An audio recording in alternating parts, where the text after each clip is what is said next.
साथियों नमस्कार, स्वागत है आपका आपके अपने YouTube चैनल अंकित अनऑफिशियल में।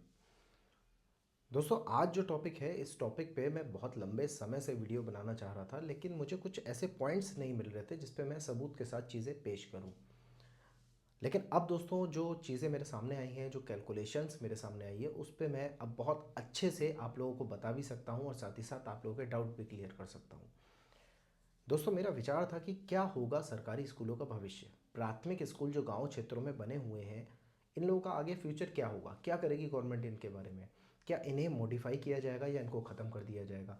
अभी जैसे न्यूज़ चल रही थी प्राइमरी स्कूल्स में, उत्तर प्रदेश में, मध्य प्रदेश में, कई प्रदेशों में ये हुआ है जहाँ 50 से कम बच्चे हैं रजिस्टर्ड हैं, उन स्कूलों को बंद कर दिया गया और पास के स्कूल में उसको मर्ज कर दिया गया। मतलब वहाँ के जो टीचर्स थे उनको किसी दूसरे स्कूल में मर्ज कर दिया और बच्चों को भी मर्ज कर दिया, फिर उस बिल्डिंग को फ्री कर दिया। फिर उसके बाद एक नया सरकारी आदेश आता है कि जहाँ पे 100 से कम बच्चे हैं उन स्कूलों को बंद किया जाए, टीचर्स को कहीं और मर्ज किया जाए। टीचर भी परेशान होते थे कि यार हमारा ये स्कूल था, हमने इतने साल जॉब की, यहाँ पे अपना सेटअप बनाया, अब हम दूसरे स्कूल में मर्ज हो रहे हैं।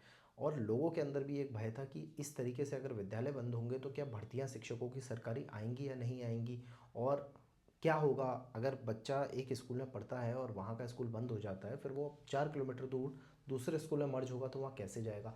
तमाम तरीके के प्रश्न थे। कुछ कहते थे नहीं बंद होंगे, हो ही नहीं सकते, कांग्रेस सरकार में बने हुए स्कूल हैं, ऐसे एजुकेशन कैसे बंद हो जाएगी।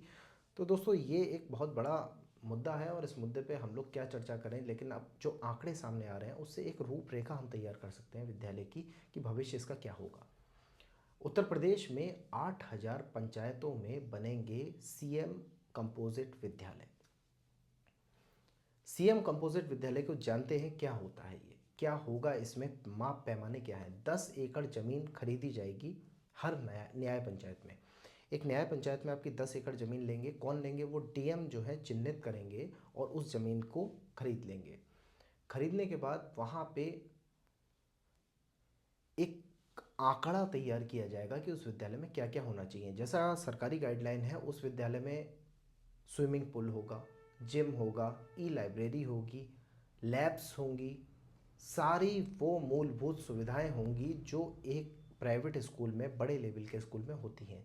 जो दिल्ली के स्कूलों का ढांचा है, जो दिल्ली के स्कूलों का स्ट्रक्चर है, उसी तर्ज पे उत्तर प्रदेश में सीएम कंपोजिट विद्यालय बनाए जाएंगे।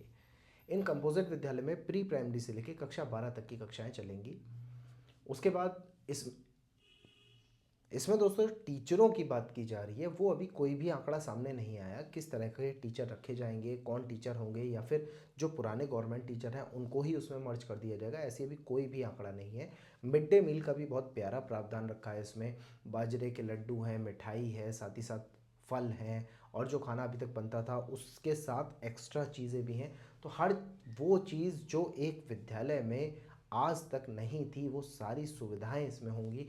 और दोस्तों जो प्राथमिक विद्यालय गांव क्षेत्रों में बने हैं, आए दिन सुनने में आता रहता है कि इन विद्यालयों में गिरताऊ विद्यालय है, जर्जर इसकी बिल्डिंग हो रही है, कभी कोई विद्यालय गिर जा रहा है, कभी कोई हादसा हो जा रहा है, या फिर गिरने की कंडीशन है तो उस कमरे को बंद कर दिया गया है। तो इस तरह की कोई दिक्कत नहीं होगी। जो नए विद्यालय बनेंगे भूकंप रोधी तरीके से बनाए जाएंगे, क्वालिटी क्वांटिटी सब कुछ उसकी नए स्तर से बनेगी, तो बहुत बैलेंस्ड होगी। तो ये विद्यालय अभी 12 पंचायतों में इस विद्यालय का शुरुआत हो चुकी है।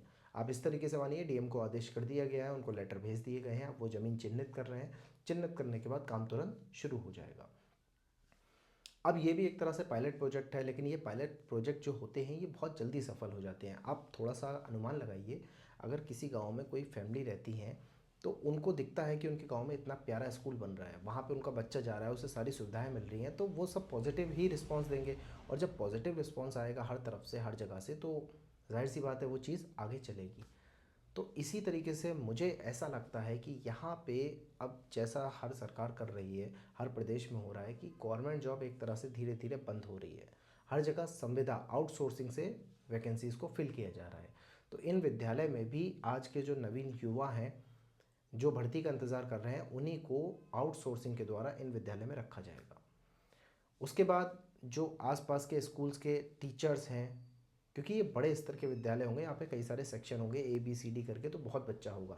तो आसपास के विद्यालय के जो गवर्नमेंट टीचर्स हैं उनको भी इसमें मर्ज कर दिया जाएगा और धीरे धीरे धीरे धीरे पहले 50 वाले स्कूल बंद होंगे, फिर 100 वाले स्कूल बंद होंगे और फिर धीरे धीरे सभी पुराने प्राथमिक विद्यालय बंद हो जाएंगे और CM कंपोजिट विद्यालय ही चलेंगे। ऐसा मेरा अनुमान है दोस्तों, और यही भविष्य में होने वाला है। क्योंकि जो प्राथमिक विद्यालय हैं उनमें आप कितना भी गवर्नमेंट से पैसा के लिए कहें और पैसा लग भी जाए, लेकिन जिस चीज़ की नींव ही अभी मजबूत नहीं है उस चीज़ की आगे क्या उम्मीद करें। ये विद्यालय बहुत साल पुराने बने हुए हैं और इनकी बिल्डिंग भी बेकार हो चुकी है। ऊपर से इनको उस ज़माने में उस तरीके से डिज़ाइन नहीं किया गया जो आज के विद्यालयों को डिज़ाइन किया जा रहा है। तो ये मुझे लगता है कि हर प्रदेश के प्राथमिक विद्यालयों का भविष्य यही है। और अगर जो छात्र भर्ती का इंतज़ार कर रहे हैं उनके लिए थोड़ा सा, मैं नेगेटिव तो बिल्कुल नहीं बोलना चाहूँगा, लेकिन अब आप खुद ही यहाँ पे समझदार हैं कि जब ये कंपोजिट विद्यालय खुलेंगे तो हर विभाग की तरह यहाँ भी आउटसोर्सिंग से ही फिल किए जाएंगे। और अगर आप ये माने आउटसोर्सिंग से भी ना फिल करें, गवर्नमेंट जॉब ही निकालें, तो आप ये मानिए कि वहाँ के आसपास के उस पंचायत के जितने भी विद्यालय होंगे वहाँ के सारे टीचर उसमें ऑलरेडी आ जाएंगे। उसके बाद जो जगह बचेगी वहाँ पे आउटसोर्सिंग से टीचर ले लिया जाएगा। तो वैकेंसी तो मुझे बहुत कम की उम्मीद सी लगती है। बाकी अगर आपको इसमें कुछ अपने विचार रखने हो तो आप मुझे बता सकते हैं। बिल्कुल, आपकी हर बात को बड़े ध्यान से सुना जाता है और उस पर भी मैं तर्क वितर्क करते हुए नई वीडियो आपको देता हूँ। तो बाकी मुझे ऐसा लगता है कि हर प्रदेश के शिक्षकों का, विद्यालयों का अब नवीनीकरण हो रहा है। जिस तरीके से राजीव गांधी ने कांग्रेस सरकार में ये प्राथमिक स्कूल बनाए थे, इन स्कूलों की उद्घाटन हुआ था, तो वही दौर दोबारा आ चुका है। फिर से नए स्तर से उसी चीज़ को अप्लाई किया जा रहा है।